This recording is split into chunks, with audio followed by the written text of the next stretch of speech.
All right. Would you like to introduce yourself?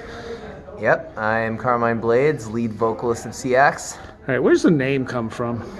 Well, the word is actually pronounced sax. We say Seax because we pronounced it that way for years before we learned the true pronunciation of the word. But a sax, or Seax as we call it, is actually a weapon that was wielded by the Saxons as far back as the 5th century.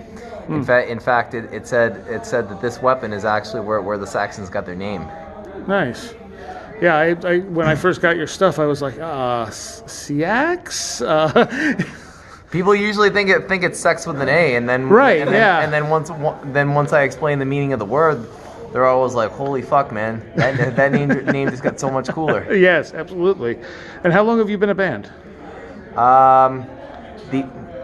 According to Hell, the idea for the band has been around since 2009. I joined in early 2011, and we started gigging in August of that year. Okay, and you're from where? The band is based out of Worcester, Massachusetts. Okay, and you have 2 albums out? 4 albums. 4 albums. Okay, we have 2. And the latest one is what? The latest one is it's called Fallout Rituals. It was released by Shadow Kingdom Records. This is our first album we've released since being signed to a label. You know, like this album has been different for us because in the past, you know, we always released everything ourselves, and some point last year, Tim from Shadow Kingdom reached out to us and said he wanted to release our next album, and you know we wanted label backing for years, you know, like any band would. So it's kind of a no-brainer, and so far it's been a real good experience for us. You know, we're just pushing our albums the same way we always have, and major plus of working with Shadow Kingdom. You know, Tim's done a lot to help us out. You know, it's been promoted online. I was told that he put ads in, like, I don't remember what it was. I think it was either Decibel magazine or Revolver. So nice. Yeah, he's really been going all the way for us. And you have a sound that I haven't heard in like 30 years. Not just the speed up, but the vocals. And was that, you know, influence-wise? Where does that come from? I would say our biggest influences are, you know, Judas Priest being the obvious. Right. You know, Metallica, Slayer, Agent Steel, Exciter. You know, I noticed you have Toxic on the back of your... Oh, Toxic. Oh yeah, man, I love Toxic. We're not as progressive as they are, but you know, vocally, I would say Mike Sanders is definitely an influence. Yeah, you have a very high pitched thing. Does that ever get you criticism?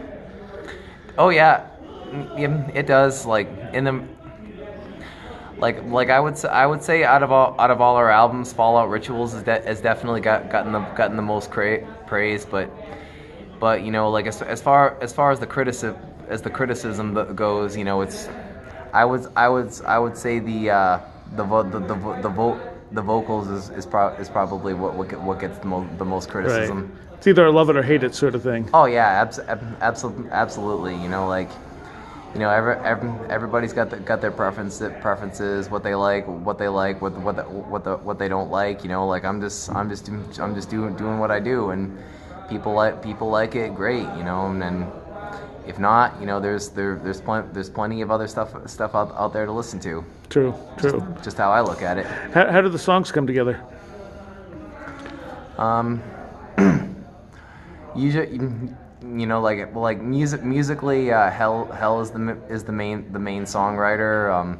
The past couple of albums, our drummer Derek's been helping out a lot with that, which is huge. You know, like brings a little bit more variation into our sound, getting somebody else's perspective. So usually what we do is we get everything written instrumentally, and then you know, we'll come up with song titles. You know, like I'll write some lyrics. With Fallout Rituals, we kind of wanted to step things up in that department because on our past albums, you know, like you know, like all of our songs were about like metal and speed and partying. Not saying there's anything wrong with that, but you know, like with Fallout Rituals, you know, I was talking to Hell, and you know, I was just telling him, like all those songs are great, but you know, I wanted to make things a little bit more interesting, you know, kind of branch out into different subject matter. You know, like Hell and I, like we've always been big fans of like, you know, like old school, like, you know, post-apocalyptic, dystopian kind of films and such, and you know, with the name, you know, Fallout Rituals, you know, we just, you know, as far as the post-apocalyptic thing, you know, we touched on it a little bit on Speed Metal Mania with, you know, nuclear overdose and Doomsday Society. Right. But you know, with Fallout Rituals, we kind of wanted to go into that a little bit deeper. Like, you know, I wouldn't really call Fallout Rituals a concept album, but it has a theme. Yeah, it's a theme. Like a lot of the songs kind of take place in the same universe, kind of told from like different points of view. Okay, all right. How's this tour been for you? Is this the first East Coast tour you've done? This was more of a Midwest tour, but we've actually done several tours in the past. Is it easier with the label behind you? Oh, definitely easier. Okay. You know, this was your last show of this tour. Yes, it was. And how was the tour overall? Tour overall was always really good. You know, like us and Shadow Kingdom put up ads and online and in all the cities we played, which I think helped out the attendance a little bit. Yeah. And you know, like all the songs off Fallout Rituals we've been playing. You know, like I feel like they've been pretty well received for the most part. What has been one of your favorite moments in this band? Oh my God, I can't even choose, but that's good if there's that many. But one that stands out was we toured Europe for the first time last summer. You know, we went all over, played a bunch of places, and the tour culminated in an appearance at the Headbangers Open Air Festival in Germany. Germany. You know, I've been to that festival several times, just as a festival attendee. And you know, I always saw that, you know, like everybody that played there was always having a great time, always wanted to play there. And you know, last summer for me and the rest of the band was really like a dream come true for us. That's awesome. That's really awesome. All right, where can people find you online? We have stuff for sale on CD Baby. You can also go on our Bandcamp, seax.bandcamp.com. You can also get some of our stuff off of Shadow Kingdom's online store and various other places, I'm sure. Okay. If people want to follow you, Facebook, Instagram, what do you guys do?